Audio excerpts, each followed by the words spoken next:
आखिरी मुकर्रिर को बुलाना चाहता हूं। उन्होंने ये कौमी एकता कमेटी अदब के मुशायरे की आज की सदारत कर रहे हैं और कांग्रेस प्रदेश कमेटी शोबा कोकण डिवीज़न के भी सदर हैं और माशाल्लाह एक अच्छा काम किए, सबको जोड़ने का काम किए हैं, तोड़ने का काम नहीं करते। इनके लिए मैं इतना कहूँगा कि हमारे खून के हर कतरे में सच्चाई शामिल है, हमारे खून के हर कतरे में सच्चाई शामिल है। ये किसने कह दिया तुमसे वफादारी नहीं करते? कभी फुर्सत मिले तो आजमा कर देख लेना, तुम मोहम्मद वाले दुश्मन से भी गद्दारी नहीं करते। आइए अनीस भाई, आप अपने चंद अल्फाज से नवाजें। और जब इस राभौरी की तारीख लिखी जाएगी ना, तो अनीस कुरैशी को भुलाया नहीं जा सकता। जो शख्स अनीस कुरैशी को भुला देगा वो अपनी माँ के दूध को भी भूल सकता है, मैं ये कह सकता हूं। इन्होंने सबको जोड़ा है। बहुत बहुत शुक्रिया जमील असगर प्रतापगढ़ी साहब, आपने बड़ी इज्जत से मुझे नवाजा। मैं इस काबिल नहीं हूं, मगर फिर भी कोशिश करता हूं। उसी के तहत यह अदब इदारे की जो हम लोगों ने मिलजुल कर इसे बनाया, राबड़ी के तमाम इदारों को और थाना से मुख्तलिफ जमातों को, तमाम समाजी और सियासी को एक प्लेटफॉर्म पे लाने की हमारी कोशिश, हमारा मनसा है। क्योंकि जिस तरह का जो माहौल आजकल चल रहा है, इसलिए कोशिश करनी पड़ती है। मेरे दोस्तों, आज के इस 26 जनवरी योम जमहूरियत के प्रोग्राम में शिरकत फरमा हमारे मेहमान अली जनाब सुभाष कानडे साहब, बालकृष्ण पुर्णेकर साहब, मनोज शिंदे साहब, मोहन तिवारी साहब, सुनील खांबे साहब। हमारे एक मेहमान खुसूसी काशीनाथ चौहान साहब ने भी काफी तकरीर की, हमें मुबारकबाद दिया। और आप यहां पर बड़ी दूर दूर से तशरीफ फरमा शोहरा इकराम, यहां राबड़ी के जितने भी इदारे हैं, चाहे सुन्नी सर्कल हो, अंजुमन खानदेश हो, या फिर जुमा मस्जिद हो, या फिर और भी जितने इदारे हैं, मेवा हो, सारे इदारों को एक लेके निचोड़ के एक मेवा इदारा है, काफी अच्छा काम करता है, वो भी है। हाफिज हारिफ साहब भी बैठे हैं हमारे साथ में जुड़े हैं। जमील यहाँ के अंजुमन खानदेश के जनरल सेक्रेटरी हैं। काफी अच्छे लोग यहाँ पर शामिल हैं, महिलाएं भी हैं। दूसरी बात, यहाँ पर इस मंच पे उपस्थित माजी नगर सेवक भी हैं जिन्होंने अपनी खिदमत से आपको नवाजा है। जनाब कासम कुरैशी साहब, जनाब बशीर बापे साहब, और यहाँ हमारे बीच तशरीफ लाए मेरे दोस्त थाना अकलियत शोबा के कांग्रेस के सदर जनाब नूर खतीब साहब, उनके साथ तमाम आए हुए दोस्त मेहमान, जमाल आजमी साहब, अकरम बन्ने खान साहब, रशीद खान साहब,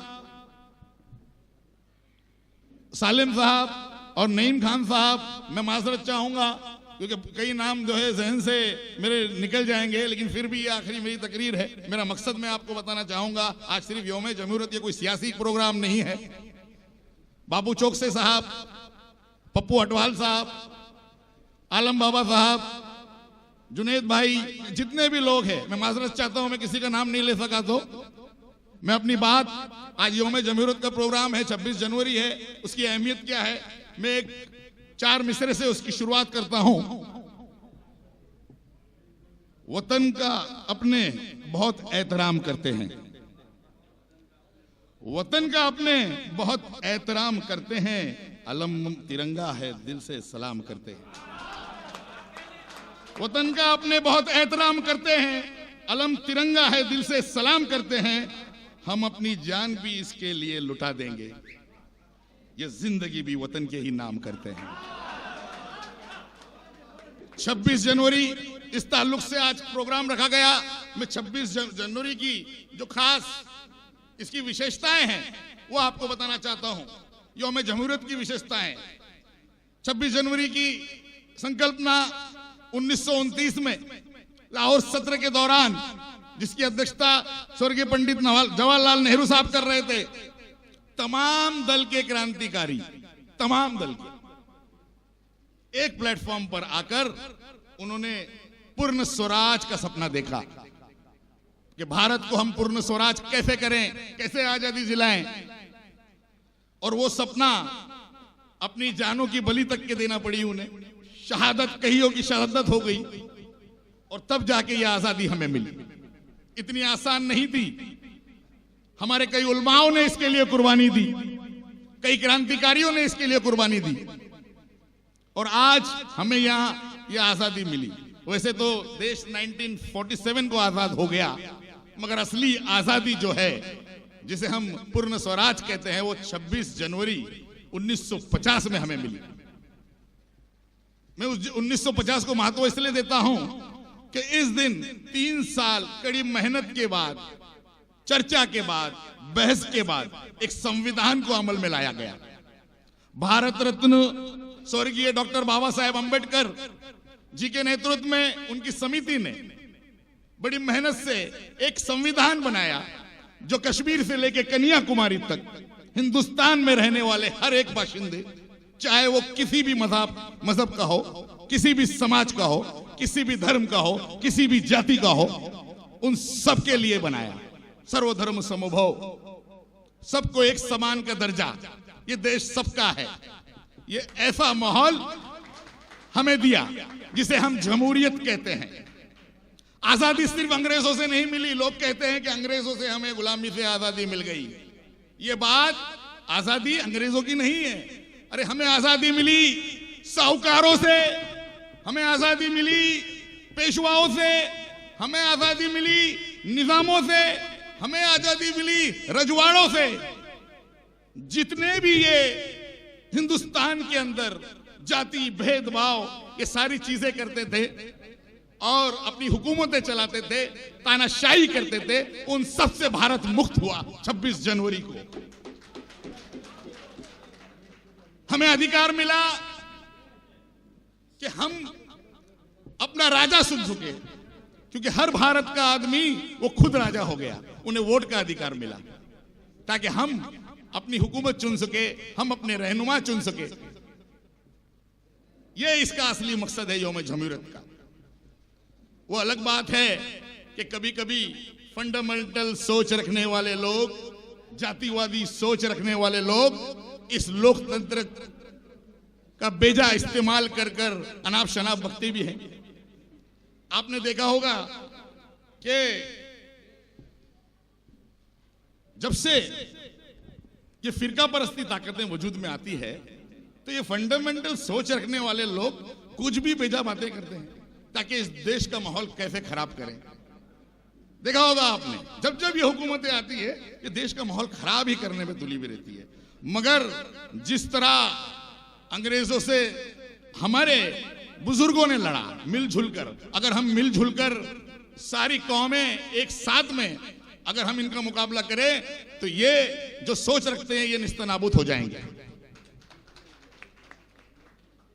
मैं ऐसे तानाशाही वालों के लिए, तानाशाही वालों से भी मैं कहना चाहूंगा कि तानाशाही करके कुछ नहीं मिलेगा। जो कट्टरपंथी सोच रखते हैं वो क्या करना चाहते हैं, कौन से देश का भला करना चाहते हैं? अपने पड़ोसी मुल्कों में झांक के देखिए आज क्या हाल हो रहा है, क्या हाल हो रहा है। वो सुकून से हैं, वो भी आजादी चाहते हैं, वो भी सुकून चाहते हैं, वो भी चैन की जिंदगी चाहते हैं, एक लोकतांत्रिक देश चाहते हैं। आज भारत पे हमें फक्र है कि पूरी दुनिया में सबसे बड़ा लोकतांत्रिक देश हमारा भारत देश है, और इससे बनाने का काम हमारे स्वतंत्र सेनानियों ने किया। दोस्तों, मैं जब हालात देखता हूं कि जब दहशतवाद और आतंकवाद के चक्कर में मासूमों पे गोली चलती है, तो बड़ी तकलीफ होती है। क्योंकि मेरा मानना है कि आतंकवाद का, दहशतवाद का किसी मजहब से कोई ताल्लुक नहीं, ये किसी के नहीं। इन्हें तो सिर्फ मारना आता है बस। 4 मिसरे में उसके लिए कहता हूं कि न जाने कौन से दिल में बसे इनके अकायद हैं, न जाने कौन से दिल में बसे इनके अकायद हैं, करे मासूमों का ये कत्ल ये कैसे मुजाहिद हैं। न जाने कौन से दिल में बसे इनके अकायद हैं, करे मासूमों का कत्ल ये कैसे मुजाहिद हैं। न बख्शे जाएंगे हरगिज कभी भी आखिरत में ये, न बख्शे जाएंगे हरगिज़ कभी भी आखिरत में। ये किया है कत्ल बच्चों का हजारों लोग शाहिद हैं।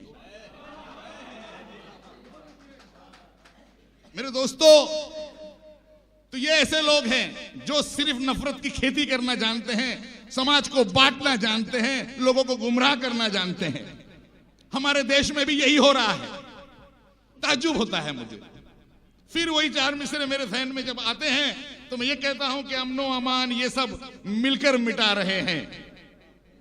पुरनेकर साहब, सुभाष कानड़े जी, कि अमनो अमान ये सब मिलकर मिटा रहे हैं, घर वापसी के ढोंगी घर को जला रहे हैं। अमनो अमान ये सब मिलकर मिटा रहे हैं, घर वापसी के ढोंगी घर को जला रहे हैं। अब फूल क्या खिलेंगे मेरे वतन में यारो, वो खार के जबी पे पौधे लगा रहे हैं। ये खार के जबी पे पौधे लगाने वाले, अपनी मनमानी करने वाले, आज ठीक है हर किसी के दिन बदलते हैं।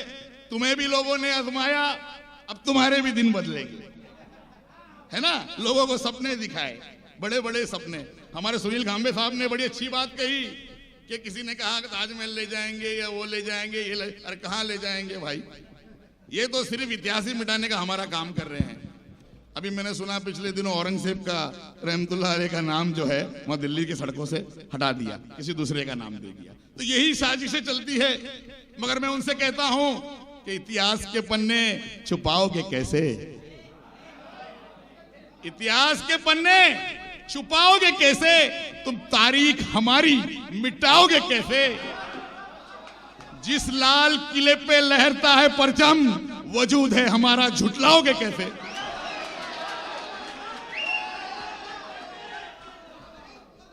खैर, जो फिरका परस्ती ताकतें हैं वो कितना ही जोर लगा दें, मगर हम इसे टूटने नहीं देंगे। ठीक है, इंशाअल्लाह। दोबारा मैं इरशाद करता हूं, मुशायरे में भी फिर कहूंगा,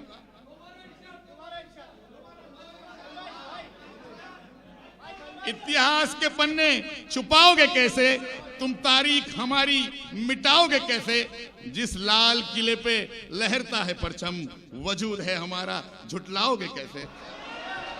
मेरे दोस्तों, ये जो लोग हैं गलत बयानबाजी करते हैं, हमें उनका अफसोस नहीं, उनके तो दिमाग खराब है, जहर ही उनकी बातों में भरा है। मगर अफसोस जब होता है जब हुकूमत के नुमाइंदे, जो बड़े बड़े ओहदों पे बैठे हुए लोग गलत सलत बातें करते हैं, अपनी बयानबाजी से लोगों को गुमराह करने का काम करते हैं, तब दुख होता है। जब हुकूमत के अंदर बैठे हुए साझीदार, उनके मंत्री, मिनिस्टर, उनके पार्टी के लोग जब समाज को तोड़ने की बात करते हैं तो तक दुख होता है कि संविधान का गलत इस्तेमाल हो रहा है। और आपने सुना होगा, एक वाकया आपको बताता हूं कि पहले सरकारें जो कहती थी कि भाई पॉपुलेशन ज्यादा हो रहा है तो बच्चे जो है दो ही अच्छे, परिवार नियोजन करो, हम दो हमारे दो। सुना है या नहीं सुना? सुना है ना। मगर कुछ लोग घबरा गए हैं, बोले मुसलमानों की तादाद बढ़ रही है, 10-10 बच्चे पैदा करो, और वो भी ऐसे लोग जिनकी खुद की शादी नहीं हुई। और मुझे ताज्जुब होता है, ताज्जुब इस बात का कि नफरत करने वाले अब प्यार की बात करते हैं, नफरत करने वाले अब प्यार की बात करते हैं, संसद में भी देखो बेकार की बात करते हैं।